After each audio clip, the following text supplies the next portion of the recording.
think that would be one of the very, very powerful stories that we actually have got from an email from UK. And it's about Old Changi Hospital. It's about his father who came to Singapore to work. And back then, there was an epidemic. I don't know what disease was it, but he didn't elaborate. But he shares about how he was there with his dad during Old Changi Hospital. And it's a big pity that we cannot film there. And even though we had our camera crew and wanted to climb over the gate, and the police came and things like that, and I said, I don't mind, you just kill me or sue me, it's fine. I really, really want to capture this thing, but it's almost like a terrorist attack. We can't film that. They've got so many policemen. So that to me was one of the biggest regret, that we cannot film the Old Changi Hospital. But after I launched a very big complaint, they allow us to film already. So hopefully, if there's a part 2, we can film, because I thought that was a very interesting history of in a medical way, in archives. And the story was very interesting. It tells you something that we don't really know in our textbook. And I really want to feature that story again.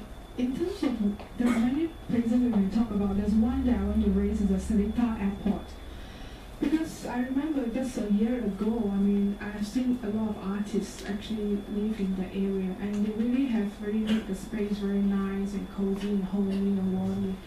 It's very well decorated. It's homes to a lot of people.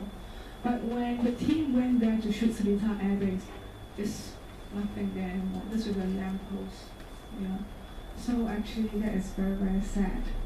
And I think, I don't know what to say. Is it we're too slow, or we just get all the best memories we have kept in our minds, in our memories now.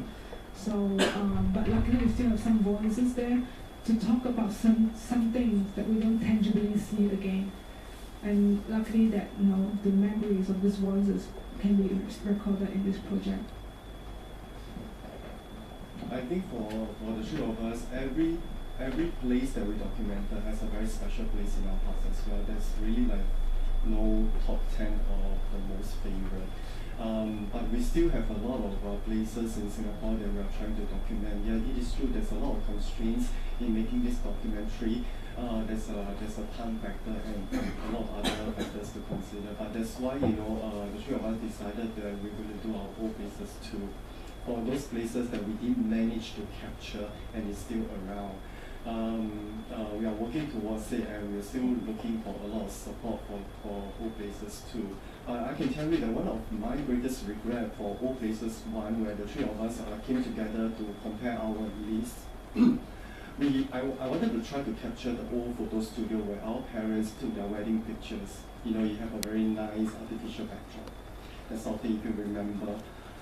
We do not have that old photo studio anymore in Singapore. We wanted to have an old photo studio to document this place. We thought that we could find it in Balestier in Chinatown.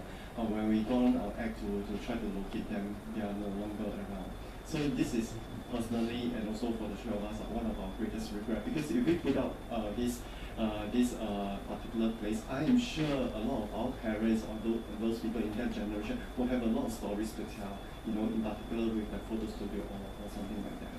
So, regret aside, we are keeping ourselves positive, to work towards Old Places too, and hopefully we get the same or more support like what we receive for Old Places one. Yeah, I think on a happier note, with all this upgrading, there are a lot of things that we cannot stop. But with a film, we can forever immortalize all these things. And I'm glad within the limited capacity that we have, I think all the 3 of us have tried our very, very best to capture as much as we can to not just for the older generation, but also for the older generation to share their stories with the younger generation. And with that, I think that is how we can find that sense of belonging. And it's not because progress, sometimes you have to compromise with memories and nostalgia, but with personal stories, it brings 2 generations closer to each other. So this is a smaller present for each and every one of you. Does anyone have any questions for the filmmakers? I think we can take a few questions whether on this film or their own work. I do.